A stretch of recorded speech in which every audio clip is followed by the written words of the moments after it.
Democracy depends on a free press. Please support our independent journalism at democracynow.org/give. The Trump administration is vowing to escalate its targeting of immigrants. White House advisor Stephen Miller is pushing for ICE to make 3,000 arrests a day. He outlined the plan on Fox News last week. Under President Trump's leadership, we are looking to set a goal of a minimum of 3,000 arrests for ICE every day, and President Trump is going to keep pushing to get that number up higher each and every single day so we can get all of the Biden illegals that were flooded into our country for 4 years out of our country. We'll spend the hour looking in detail at the Trump administration's plans to target immigrants. On Friday, the Supreme Court ruled the Trump administration could strip the legal status and work permits for 500,000 people from Cuba, Haiti, Nicaragua, and Venezuela who had been granted protection by the Biden administration under the humanitarian parole process. The Supreme Court's ruling is only temporary, as lower courts consider the legality of Trump's move. Justices Ketanji Brown Jackson and Sonia Sotomayor dissented. Justice Jackson wrote, quote, "The court has now apparently determined that it's in the public's interest to have the lives of 500,000 migrants unravel all around us before the courts decide their legal claims," she said. We begin today's show with Guerline Jozef, co-founder and executive director of Haitian Bridge Alliance, joining us from Laguna Beach, California. Guerline, welcome back to Democracy Now! Can you explain the significance?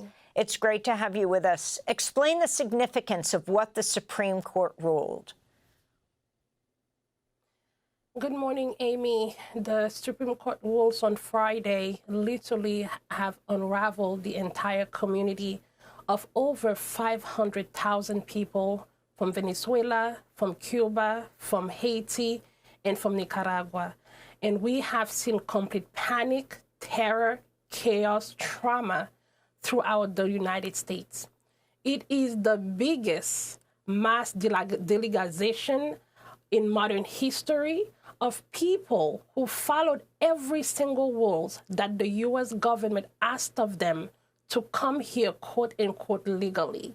And overnight, the rug has been literally pulled under them, rendered them undocumented, and prioritizing for expedite removal deportation.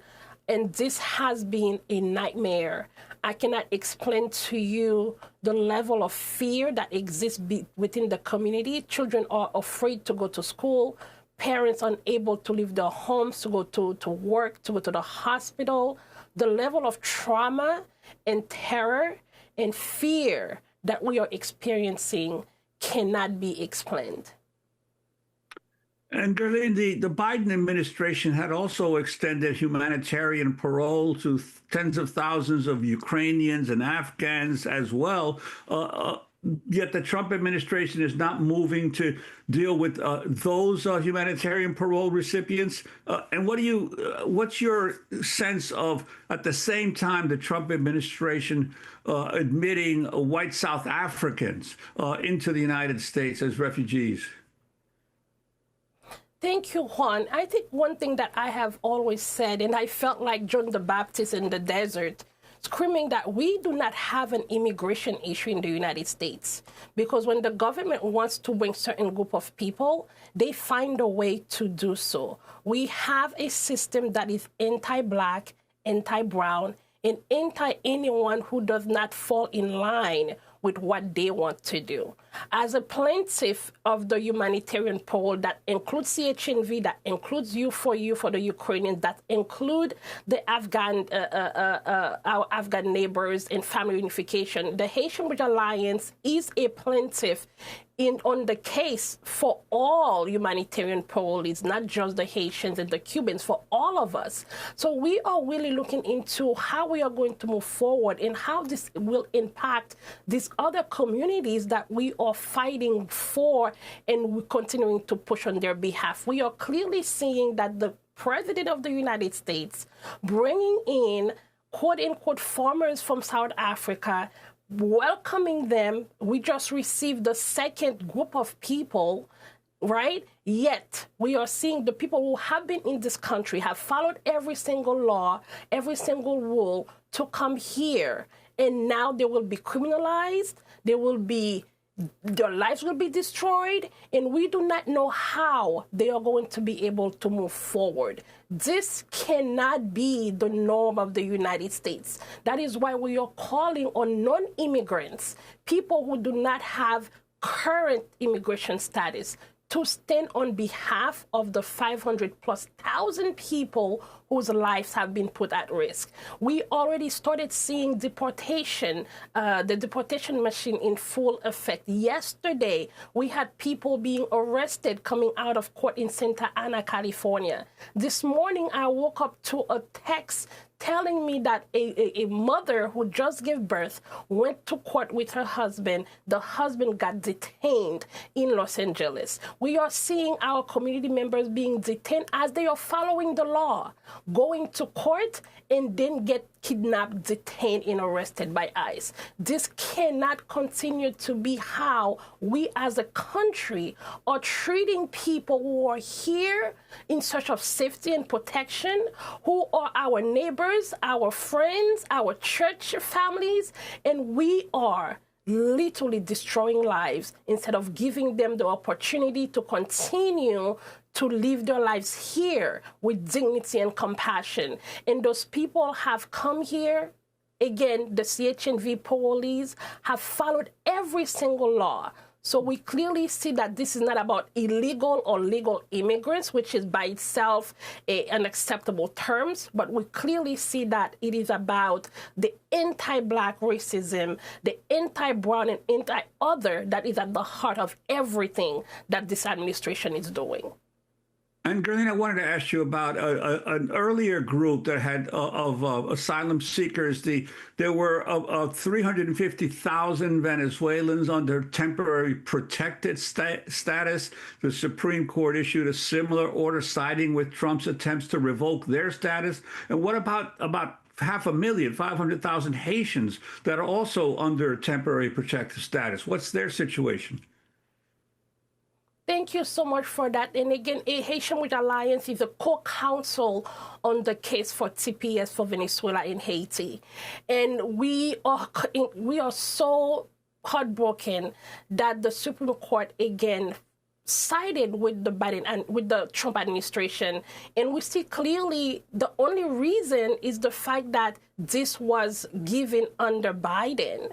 And they are using the lives of over 350,000 TPS holders from Venezuela and potentially 500,000 people from Haiti as political points to show how they are fighting and erasing whatever the Biden administration were able to put in place. So once again, the Supreme Court has sided to remove the protection of close to 1 million people who are here fighting, who cannot go back home, whether to Venezuela, in Haiti. Now we have complete chaos where we have close to 1 million people displaced in Haiti. So the lives of the Venezuelan TPS holders, the Haitian TPS holders, the CHNV police, and others are literally in the balance, and just overnight, they can be destroyed.